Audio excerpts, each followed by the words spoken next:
আসসালামু আলাইকুম। ইরানে জুজুর ভয় দেখিয়ে মধ্যপ্রাচ্যে প্রবল সামরিক উপস্থিতি বজায় রেখে চলেছে যুক্তরাষ্ট্র। এরই অংশ হিসেবে সৌদি আরবে নতুন ঘাঁটি তৈরির কার্যক্রম এগিয়ে নিচ্ছে যুক্তরাষ্ট্র। বিডিভিউস ইনফোটেইনমেন্টে স্বাগত জানাচ্ছি আমি সাবরিনা কাজী। ওয়াল স্ট্রিট জার্নাল ও বার্তা সংস্থা এপির প্রতিবেদনের ভিত্তিতে সৌদি আরবের নতুন সামরিক ঘাঁটি সম্পর্কে জানাবো বিস্তারিত।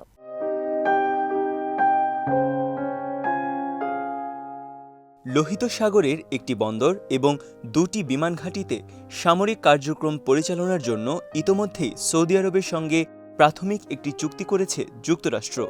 মার্কিন সেন্ট্রাল কমান্ড বা সেন্টকমের কর্মকর্তারা ওই চুক্তির বিষয়টি নিশ্চিত করেনি, তবে এটাকে কন্টিজেন্সি বা আপাতকালীন পরিকল্পনা বলে উল্লেখ করেছেন তারা। তবে মার্কিন সামরিক বাহিনী ইতোমধ্যেই ইয়ানবু বন্দরটি পরীক্ষামূলকভাবে ব্যবহার করছে। এই বন্দরটি পবিত্র মদিনা নগরী থেকে প্রায় ১০০ কিলোমিটার পশ্চিমে অবস্থিত।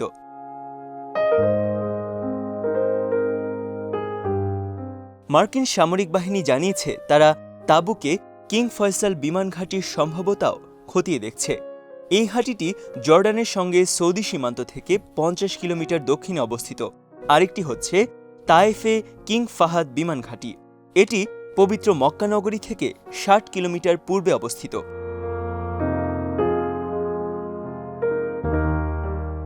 মার্কিন সামরিক বাহিনী জানিয়েছে তারা ইতিমধ্যেই সৌদি আরবের ইয়ানবুন বন্দর থেকে মালামাল পরিবহন সুবিধা পরীক্ষা করে দেখেছেন। ইয়ানবুন বন্দরটিতে রয়েছে দেশটির গুরুত্বপূর্ণ তেল পাইপলাইন টার্মিনাল।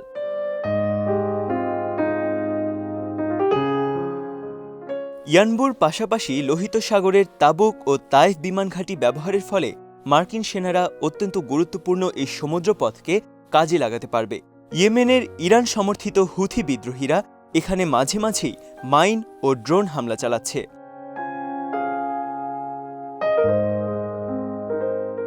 তবে এমন সময় এই ঘোষণা এলো যখন যুক্তরাষ্ট্রের সঙ্গে সৌদি আরবের সম্পর্কে তিক্ততা তৈরি হয়েছে। যুক্তরাষ্ট্রের নতুন প্রেসিডেন্ট জো বাইডেন সৌদি ভিন্ন মতাবলম্বী সাংবাদিক জামাল খাশোগি হত্যার বিচার করার অঙ্গীকার এবং ইয়েমেনে সৌদি আগ্রাসনের তীব্র নিন্দা জানিয়েছেন। সৌদিতে অস্ত্র রফতানির ওপরও নিষেধাজ্ঞা দিয়েছে বাইডেন প্রশাসন।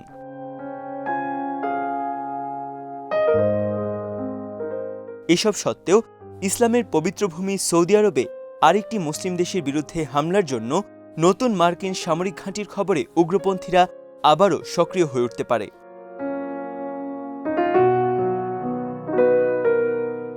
সেন্টকমের মুখপাত্র মার্কিন নৌবাহিনীর ক্যাপ্টেন বিল আরবান বলেছেন, এসব ঘাঁটি ও বন্দর ব্যবহারের জন্য ১ বছরের বেশি সময় ধরে পরীক্ষা নিরীক্ষা চলছে। বিশেষ করে ২০১৯ সালের সেপ্টেম্বরে সৌদির তেল খনির ওপর ভয়াবহ হামলার পর তারা এ কাজে মনোযোগী হন। ওই হামলার পর সৌদির তেল উৎপাদন অর্ধেকে নেমে গিয়েছিল। এর ফলে বিশ্ববাজারে তেলের দামও বেড়ে যায়।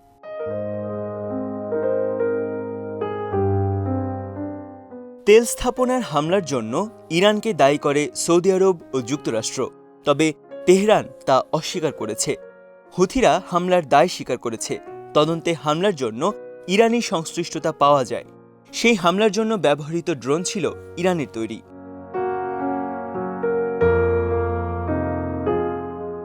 ইরানে হামলার জন্য ট্রাম্প প্রশাসন দীর্ঘদিন ছক কষেছিল। বিশেষ করে ট্রাম্পের বিদায়ের আগ মুহূর্তে ইরানের উপর এক দফা হামলা প্রায় নিশ্চিত ছিল বলে খবর বের হয়। তবে যুক্তরাষ্ট্রের পার্লামেন্ট ভবন ক্যাপিটল হিলে সন্ত্রাসী হামলার পর ট্রাম্প অভিশংসনের মুখে পড়লে সেই পরিকল্পনা ভণ্ডুল হয়ে যায় বলে মনে করা হচ্ছে।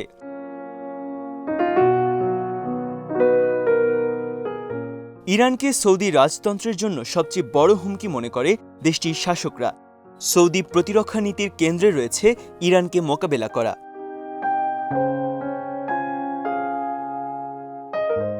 ক্যাপ্টেন আরবান বলেছেন, আপাতকালীন প্রয়োজনে এসব ঘাঁটির সাময়িকভাবে ব্যবহারের অনুমতি পাওয়া সামরিক দূরদর্শী পরিকল্পনার অংশ।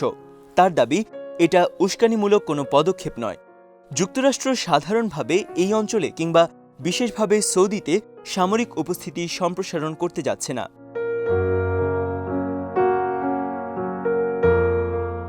তিনি জানান, এসব ঘাঁটির জন্য সৌদি আরব যুক্তরাষ্ট্রকে টাকা দিয়েছে। প্রয়োজনে আরও ঘাঁটি ব্যবহার করা হবে এবং সৌদি টাকা দেবে। তাবুকে রয়েছে সৌদি আরবের কিং ফয়সাল সামরিক ঘাঁটি, তায়েফে রয়েছে কিং ফাহাদ বিমান ঘাঁটি।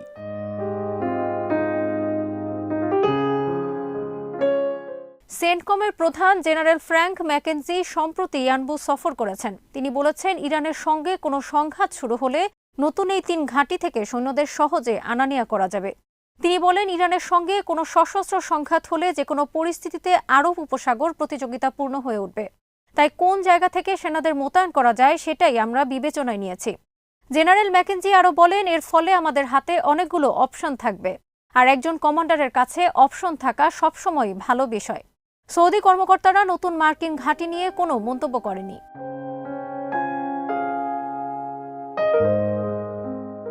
সৌদি আরব ছাড়াও উপসাগরীয় বিভিন্ন দেশে রয়েছে মার্কিন সামরিক ঘাঁটি।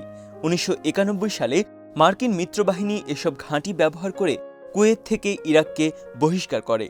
2001 সালে আফগানিস্তানে এবং 2003 সালে ইরাকে হামলায় এসব ঘাঁটি ব্যবহার করা হয়।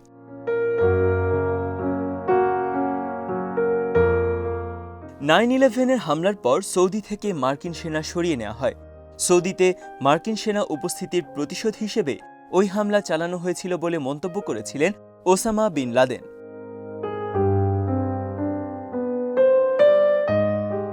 তবে ইরানের আশেপাশের 11টি দেশে ঘাঁটি গেড়ে আছে 70,000 মার্কিন সেনা। কাতারে রয়েছে মার্কিন সেন্ট্রাল কমান্ডের ফরওয়ার্ড হেডকোয়ার্টার। মার্কিন নৌবাহিনীর 5th ফ্লিট বাহরাইন থেকে কার্যক্রম চালাচ্ছে। কুয়েতেও আছে সেন্ট্রাল কমান্ডের ফরওয়ার্ড হেডকোয়ার্টার। আমিরাতে আছে আমেরিকার পাইলট ও নাবিকরা।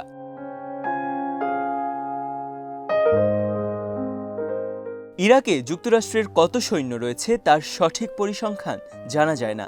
তবে গ্রিন জোন, বাগদাদের কূটনৈতিক এলাকা, আল আসাদ বিমান ঘাঁটিতে বর্তমানে দেশটির সেনা সদস্যরা রয়েছে। এই সংখ্যা আনুমানিক 6,000। মধ্যপ্রাচ্যে যুক্তরাষ্ট্রের অন্যতম মিত্র কুয়েতে রয়েছে বেশ কয়েকটি মার্কিন ঘাঁটি, যেখানে রয়েছে প্রায় 13,000 মার্কিন সৈন্য।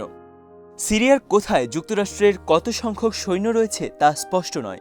2019 সালেও দেশটিতে প্রায় 2,000 সৈন্য ছিল।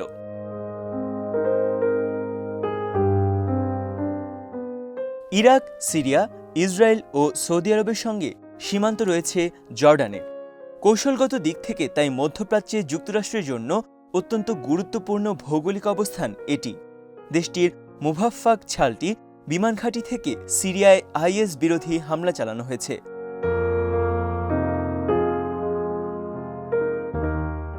বাহরাইনে বর্তমানে 7,000 মার্কিন সৈন্য রয়েছে। ওমানে বর্তমানে সেখানে 600 মার্কিন সৈন্য। সংযুক্ত আরব আমিরাতে 5,000 সৈন্য পাঠিয়েছে পেন্টাগন। মধ্যপ্রাচ্যে যুক্তরাষ্ট্রের সবচেয়ে বড় সামরিক ঘাঁটি কাতারের আল উদিদে। বর্তমানে সেখানে যুক্তরাষ্ট্রের 13,000 সৈন্য রয়েছে। যুক্তরাষ্ট্রের সৈন্য রয়েছে তুরস্কেও। দেশটির ইনসিলরিক বিমান ঘাঁটি সহ বেশ কিছু জায়গায় 2,500 মার্কিন সেনা অবস্থান করছে। এর বাইরে আফগানিস্তানেও আছে মার্কিন সেনা, তবে তা সরিয়ে নিচ্ছে যুক্তরাষ্ট্র।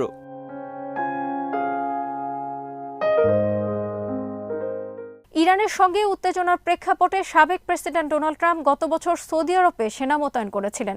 9/11-এর হামলার পর তখনই প্রথম সেনা মোতায়েন করা হয় সৌদিতে।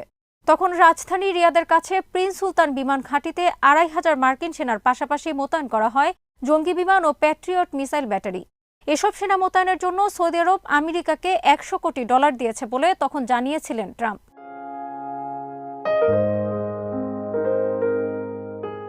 বিশ্লেষকরা মনে করছেন সৌদি আরবে এবার মার্কিন সেনারা হয়তো স্থায়ীভাবে থাকবে না। পরে তাদেরকে অন্যান্য মার্কিন ঘাঁটিতে সরিয়ে নেওয়া হতে পারে। নতুন করে সেনা মোতায়েন নিয়ে সৌদি সরকার কোনো মন্তব্য করতে চায়নি।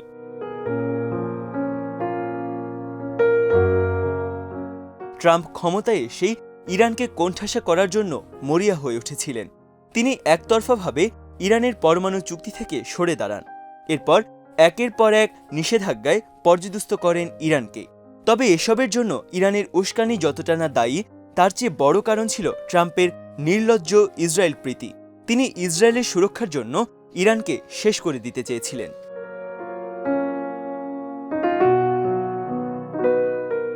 এমনকি কোনো উস্কানি ছাড়াই বিদায়ের আগ মুহূর্তে তিনি ইরানে হামলা চালানোর পরিকল্পনা করেছিলেন। সৌদিতে মার্কিন সেনা মোতায়েন করা হয় মূলত সেই লক্ষ্য থেকেই।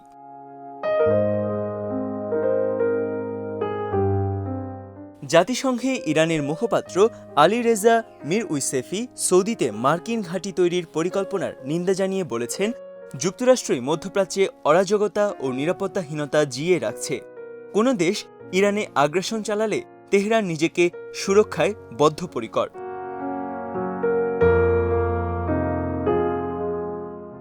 আমেরিকার অস্ত্রের সবচেয়ে বড় ক্রেতা সৌদি আরব ও আরব দেশগুলো। ইরানের হুমকি মোকাবিলা করে হরমুজ প্রণালী দিয়ে আরব দেশগুলো তাদের তেল পরিবহনের জন্য আমেরিকার ওপর নির্ভরশীল।